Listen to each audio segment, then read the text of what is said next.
What's going on, Workforce? Brian here, and today we get to talk about the interesting restructure and what this could mean for the future of Final Fantasy XIV Yoshi-P and whatever this new project that they are working on. Obviously, Final Fantasy VII Remake has come up in this conversation, and so my hope is that I can kind of give you guys an update as what is being talked about, as well as what we can maybe start to expect or speculate on for the future of these games. Is what does it mean overall for the future of the Final Fantasy franchise. I think it's going to be an interesting discussion, and I'm very curious as to what you guys hope, think, feel in the comments below. So leave us a comment, let us know what you're thinking. Just like Claudio Gretsch did, saying, anyone know where they can look for a good FC without shouting in game? It feels rude just to shout XD, thanks. Thanks, Claudio, for the comment, and we hope that if you're looking for any kind of recruitment or any kind of group, you can check out our Discord or Reddit for more information. They have a subreddit for recruiting and different things like that. But beyond that, we hope that you join our workforce. You hit the like button on this video if you like this video, and leave us a comment, because this is all about the discussion. But anyway, let's go ahead and dive in and talk about what is going on over at Square-Enix. So if you guys have not been aware, Square-Enix has recently gone a restructuring as of April 1st. One of the reasons why I didn't want to talk about this yesterday is that it's April 1st. And so almost like, is this real, is this not? But the reason why it happened on April 1st is because that is the start of their fiscal year. So Yoshi-P, who is the producer-director of Final Fantasy XIV, based off of his performance, was been promoted over all of Business Division 5. That was where they had Final Fantasy XI, Final Fantasy XIV, and other projects running. So he's been in charge of all of that, and that's actually been one of my concerns for 14 as well. He says that it only added a couple more meetings to his day, but that keeps the man busy, and I've long, for his health, been, concerned that he's going to work himself into an early grave, which would be very, bad and unfortunate for, fans, as well as, I think, Square-Enix, because what he did, he did the impossible. He did something that has never been happened before. And we're going to talk a little bit about the long-term impact that has and some of the decisions that had to be made there. But that is all now restructured into Development Division 3. So as a part of that, the Final Fantasy VII Remake is a part of that division now, and Yoshi-P is a part of that piece itself. But the bigger news story here is that they have been long in development since 2016 on a new property, a new IP for the next generation hardware. What could that be? Speculation in our chat's been, Final Fantasy XVI, which personally, if Yoshi-P is over Final Fantasy XVI, that gives me a lot of hope in the project. Is this another MMO? Can Square-Enix support another MMO? There was a player survey, if you guys have not seen this back in the day, where they were asking, would you like another online Final Fantasy MMO? And I actually voted yes, because it's like thinking long term. When you think about Final Fantasy 14, this year at E3, it's going to be 10 years since I've been talking about this game. That's insane. That's exciting. 10 years is an amazing journey. They just celebrated the 5-year relaunch anniversary last August, so it's going into 6 years since ARR, going into a new expansion, Shadowbringers.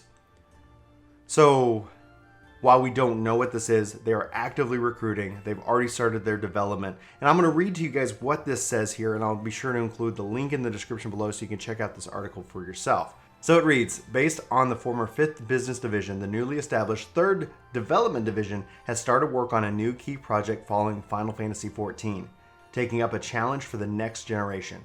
Yoshida said in a message, this project has already finished up early development, as well as preparation for the development environment, and is now moving into full-blown, large-scale development phase. The new project is seeking developers who want to deliver both fun and enjoyment to the world, as well as a surprise. If you want to challenge the world market, then we look forward to your application. So, they want to challenge the world market, fun, development, and a surprise, something to follow Final Fantasy XIV. So the first thing that makes me jump into mindset of an MMO for the next generation, or at least an online Final Fantasy game that's maybe more in line with this MMO light strategy we see with games nowadays, right? And I know that some might be worried about that, and I would say that Final Fantasy XIV isn't going away anytime soon. But as far as it goes, when you start thinking about it, I'm going to give you guys some insight, at least as to my perspective as a software engineer, as somebody who's worked on software before. Sometimes it is much easier to start over from scratch and cheaper to start over from scratch with the lessons learned than it is trying to fit a square peg into a round hole within the current framework. You run a lot of risks. When I sat down and I filmed Why Final Fantasy XIV is Dying, one of the key issues that I brought up that I was really concerned with, that Yoshi-P actually confirmed recently, is that the development feels like it is running into roadblocks. It's taking much longer than they originally expected, and they're becoming slower and slower. And it doesn't matter how many human resources you typically throw at the problem, because you got to train those resources, they need to learn the tools, etc. Things are slowing down. That's why I think Shadowbringers is going to be an interesting case study, because we're already getting 2 new races. Like, there's a lot of stuff they're already packing in that we really didn't see with Shadowbringers. Stormblood. And so that's really got me excited to see kind of have they been able to train the team and kind of work through some of these roadblocks from a technological perspective. Anyway, beyond that, the reason why I think this is an interesting discussion, and I think, I'm really curious as to what you guys are feeling and thinking about it, is that when we look at 1.0 to 2.0, something that in all of history has never happened before. Like no game has ever relaunched to now most likely being the #1 subscription-based MMO in the world. And especially when we look at MMOpopulation.com, 14 is just crushing it month over month. And that's also due to, we're welcoming a lot of new players. So if you're new to the game, welcome. Thanks for coming and watching this video. But the other thing about it, and when you think about it, is that it's easy to look and say, yeah, they absolutely made the right decision. But at the time, you really don't know if they're making the right decision.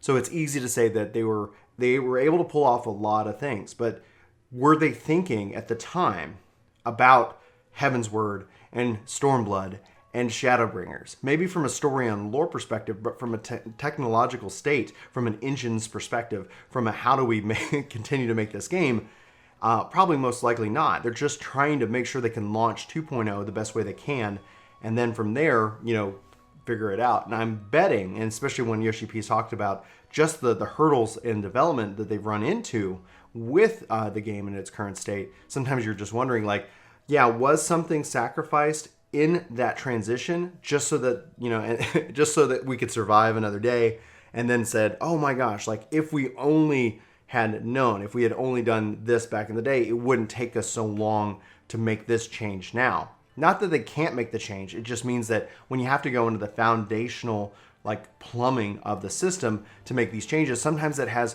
rippling effects. So from a testing perspective, from a delivery perspective, has content been cut? And we saw the delay of Eureka, we saw the delay of logograms, we saw a lot of delays in different content within Stormblood. And that's where I think, when you think about it, Yoshi-P being in charge of a new MMO, not to be released anytime soon, or an MMO Lite not to be released anytime soon. I think, we've probably got at least 2 more expansions underway, and still more beyond that, because the question is that can they maintain, 14? Can they maintain 11? Can they maintain whatever this new IP and project is? Now, obviously, that's the challenge. That's the risk. That's the thoughts that I have with a new one, because if Yoshi-P was recently interviewed talking about he'd love to do work on Diablo 4, but before his career ends, he does want to work on a new MMO from the ground up. It doesn't necessarily have to be set in the Final Fantasy franchise, but I personally think it'd be really cool to see what he could do from day zero, from hey, this is what we want to make, here's the tools that we need, here's everything we need. We're not trying to necessarily rush to get from 1.0 to 2.0, but we want to sit here and say, what would he build? The other piece of it is that beyond the MMO aspect, beyond the game as a service aspect for Final Fantasy, Final Fantasy XVI would be amazing. Now, it's been a while already since 15 has come out. They've really slowed down on how often a mainline Final Fantasy game comes out, and depending on where you fall, Final Fantasy 15 did have its struggles, narratively speaking, because when people ask should you play 15, I always say play all of it, watch the movie, play the DLC, don't skimp on it, consume the whole thing, or maybe wait. 16 would be an interesting, I think, thing to see them explore. That would be really exciting for me personally to see, whether it's an online game or not. I think Yoshi-P would be more inclined to do something that has that connectivity based off of his experience. I also think for anybody who's watching this that might be worried that 14 is going to suffer. And honestly, I've wondered this for a long time. We haven't, heard of anything about it, but I would venture to bet that they've already got somebody in that director role. Not officially, not publicly. Yoshi-P can still remain in being the public face of 14. He can still be the producer of 14, as well as the producer of other games, and really team and work with him. And I think that's obvious based off of the different roles and things that we've seen happen over the course of the last 2 years. And this is really good for him. I think when people think that, and I know Yoshi-P doesn't want to leave 14. He said that multiple times, and I don't think he should. I think he has a passion for it. I think it's definitely been a really amazing experience. It really shot him up into the limelight and made him a real hero for Final Fantasy. Like, he honestly, I think, really helped save Square-Enix to a degree and save the franchise to a degree. And we can debate on what kind of degree that is over time. But my final point, my final thing is that if 14 can't survive without Yoshi-P, then that's a failure of Yoshi-P. And I don't mean that like in a negative way or, just like that Yoshi-P is not any good. It's just that you have to, like, as a leader, like it's a part of his job to help find and make sure that these games and these stories can continue on. I think he's got the team. I think a lot of our focus comes in obviously for the people that they show, but there's a lot of really talented people behind the scenes. And the other kind of point that I want to make is that a lot of conversation comes up around the graphics of the game, the fact that it supports still PS3 textures, because it's so hard, it's so costly to go back and redo that. Redoing a lot of the work might give some, visual aesthetics, but at the end, people are going to still like, well, where's that dungeon, or where's this content that I can go run now? So there is just a kind of a sunk cost that when it comes to them trying to develop and do all these things. Whereas opposed, when you go and you look at the 14 event in Final Fantasy 15, that engine alone, like, there is such a great new technology that's just coming right around the corner, that to see them have something for the next generation as the starting point for that could be something really exciting. So we're going to keep following this as well as all things Final Fantasy, as obviously, I really, really enjoyed the franchise. I'm really excited to see what Yoshi-P can do with this new restructuring. I think you can see within the last couple years, there have been some amazing games that Square-Enix has released, and I would say Dragon Quest XI, Nier, but that's also in partnership with Platinum Games, but also Octopath Traveler. Like, they have the talent and the passion and the ability to deliver on it. And I think sometimes, when you look at some of those games and you compare them to 15, it's with their mainline, RPG, with their mainline, especially here in North America, beyond Dragon Quest, what's holding them back?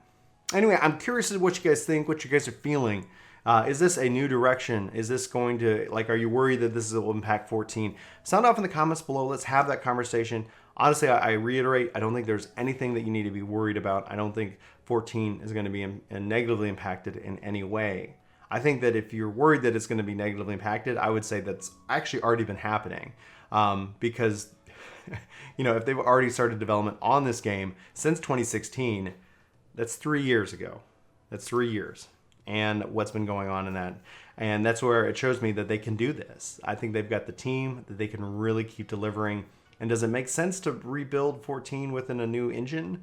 Or does it make sense to make a better or a different, better might be too hard a word. Does it make sense to build something up for the next generation and going forward? Anyway, let me know what you're thinking. Love you guys. Hope you all have a fantastic day. This is Brian for Work to Game, and I'll talk to you soon. Take care. I heard you have a flub. Can I borrow your phone? Sure. I was waiting for a flub. Waiting for the flub. The flub has happened. There's my phone. I love you.